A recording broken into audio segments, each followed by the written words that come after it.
There've been experiments around the world with a 4-day week, which have shown great results when it comes to productivity of workers, rest and relaxation for workers, but also increased productivity and profitability for companies. And for the last while, there have been experiments here in South Africa. Would a 4-day week actually work in this country? Some believe it can boost productivity. Skeptics have held a view that it could lead to workdays being made too long and stressful and simply people not getting on with their work. But according to the first ever pilot of a 4-day week here in South Africa, the results have been quite interesting. Joining me now, Lowe is the director of the 4-day week here in South Africa. 26 companies participating in this 6-month trial. And what do the results tell us, Karen? It's so really nice to be chatting again. Well, there's nothing better than a success story at the end of the year. Hey, we're closing it out beautifully. Reduced hours working does indeed work. And our South African companies have performed incredibly well. So when we compare our results to global findings, there are definitely some differences, but we are seeing almost the same, if not exceeding some of the results from the global pilots. So improvements in mental health, banking more exercise, sleep improving, work-life balance, for example, up 47%, satisfaction with time up 59%, revenue growth. There's a business case marker for you, up 10.5% when compared to the previous fiscal. And you asked about productivity. Well, 49% increase for the participating companies. And most importantly to note, Lester, was actually there was 39% of the samples said there was no change to their intensity, which is important, and 25% reported a decrease in the intensity of work. So overall, 90% of these organizations wanting to continue to roll out and transition and iterate with their 4-day week program going forward. So very exciting news indeed. But what industries were involved in this particular trial? South Africa is a labor manufacturing intensive country. I would expect it's not necessarily the factory floors or the mining operations that have been participating. We're talking about corporate companies that have been involved in this trial.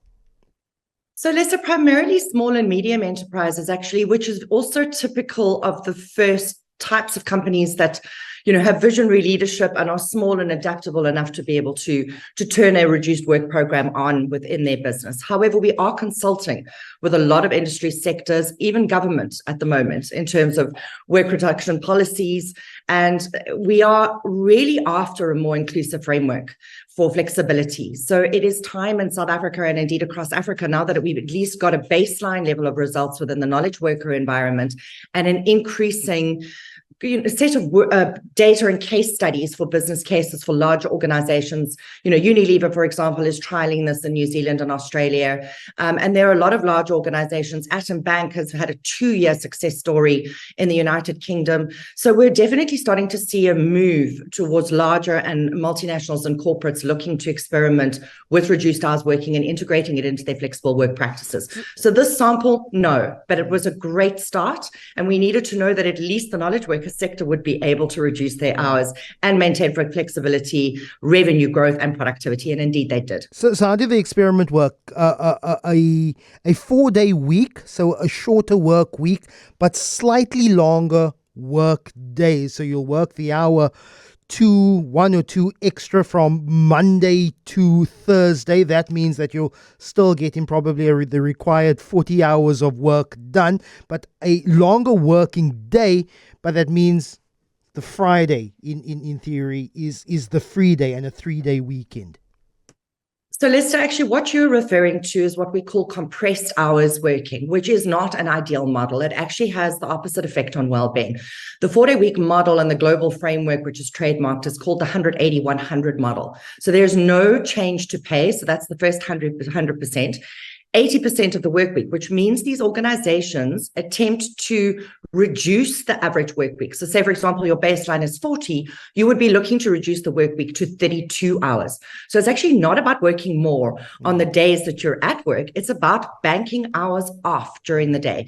And that is in return for 100% productivity. So that 100-80-100 is the framework that is indeed driving these well-being results, the work-life balance, the productivity, and the revenue performance.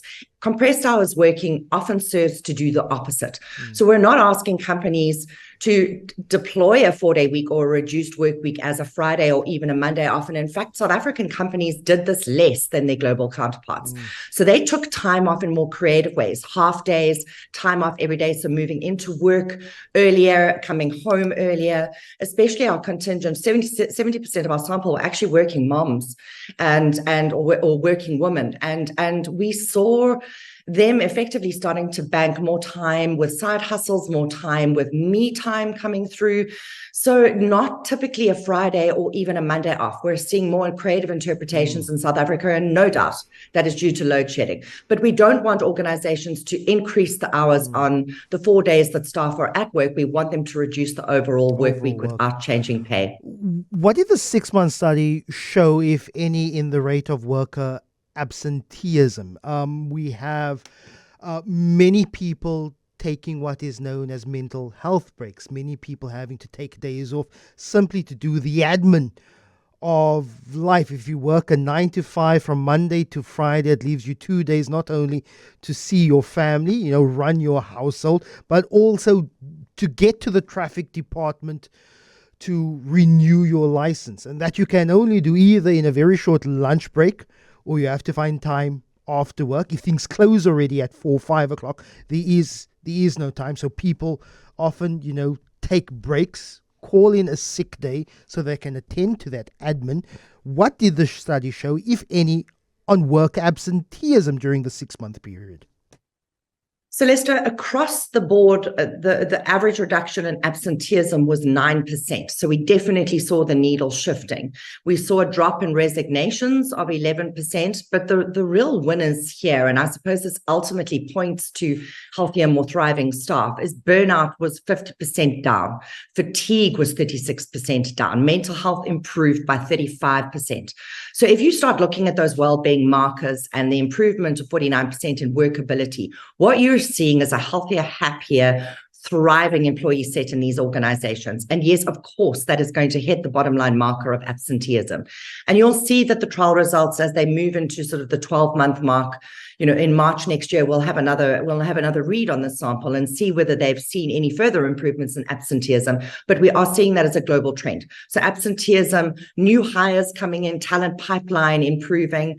So really an overall ecosystem impact where your workforce becomes able to access flexibility that improves their life in a way that makes sense to them. So Lester, I don't know what you would do with a day off, but for me, it's more present parenting and perhaps spending time with my mom and dad that ideally you would like to spend more time with. So there's just that life satisfaction and time satisfaction. And for me as a working mom, gosh, Lester, the guilt associated with taking time off or not being present for family or not being able to keep up with the mental load has indeed made a huge difference in my life personally. So I can only imagine as we roll these out and we trial and experiment more that we start seeing exactly what you said. People that are able to be more present without feeling guilty. They're able to get through their admin tasks, manage the family, perhaps start a side hustle, learn a new skill, or even go into social impact work. So we need more research, and we really are hoping to roll out industry vertical sort of sponsored trials next year so we can start working with agriculture and mining and start understanding where we can be more inclusive with the workforce, not just in the knowledge worker set. So exciting times to come. Look, Corin, I work I've decided that this is the only thing that I'll do. This radio show is the only thing I'll do this year. I won't take out any signed projects because I've really enjoyed. Look, I work a 7 to 8 hour day. That's getting up at 3:30 in the morning at the office from about 4. I'll walk out of here 2 hours after the show. So it's about a 7 hour, and then I'll read at home and prepare 8 hour day. But from 12, 1 o'clock. I have simply enjoyed being part of my kids' life, picking them up from school and in having an afternoon free. There's definitely been benefits, and I work in a very specific industry, but being present and active during daytime hours at home has shown definitely there's been a benefit to our lives. But the Monday to Friday 9 to 5 is a construct. We have decided, as various economies, of course, in other countries, it's not Monday to Friday. It may be a Sunday to Thursday, particularly people who observe Islam. So we can decide we don't need to have a Monday to Friday. We can decide we don't need to have a 9 to 5. But if you are looking to make this dream of a 4-day work week in South Africa, where do you need the buy-in? I think we need scale in industry sectors where we assume it is going to be very hard, like you mentioned, agriculture, mining, retail banking, FMCG sector, where we've got these complex and contrasting business functions, and we've got this enormous difference between a skilled and an unskilled workforce. And I think reduced hours working is not something that we can switch on overnight. Lester, companies plan and spend a good degree of time de-risking the environment. It's an enormous change to undertake as an organization. So the starting point is just start, but don't start in the most obvious places. So if you're a large FMCG retailer, for example, like ShopRite, the ShopRite Group, or Checkers, start in a branch that is in Springbok, or a branch that is not performing as well. Don't do your typical head office move. Have a look, see how you can impact the logistics, the supply chain, the distribution centers. And we've had success stories globally, for example, in an emergency 24/7 emergency room, where we started looking at how we could reduce shift time. So if you take a normal shift structure, you can actually say, well, what happens if we reduce the shifts by 20%? So we keep the same ratios, we keep the same days on, the same days off, but we just reduce the number of hours that our workers are spending on shift. And we have to start experimenting with these case scenarios, because ultimately, at the end of the day, Lester, the business cannot afford a drop in revenue. They cannot afford a drop in productivity. So this model really speaks to how organizations can mobilize their workforce to help them understand how they can continue to produce what they do, whether there's a widget in a factory or packing a truck that's going out of a DC. How can we get these workers to work less without reducing what they are producing in terms of output? Very complex flow efficiency conversations. It's about managing human capacity. It speaks to the employee experience. But really, Lester, we're challenging a 100-year-old principle. Karen Lowe, really appreciate your time. She is the director of the 4-day work week experiment here in South Africa. Is there a case for a 4-day week? The results of a 6-month trial period in 26 companies say it does work. Wahid says Cape Town has always had a 4-day week because absolutely F all happens on a Friday.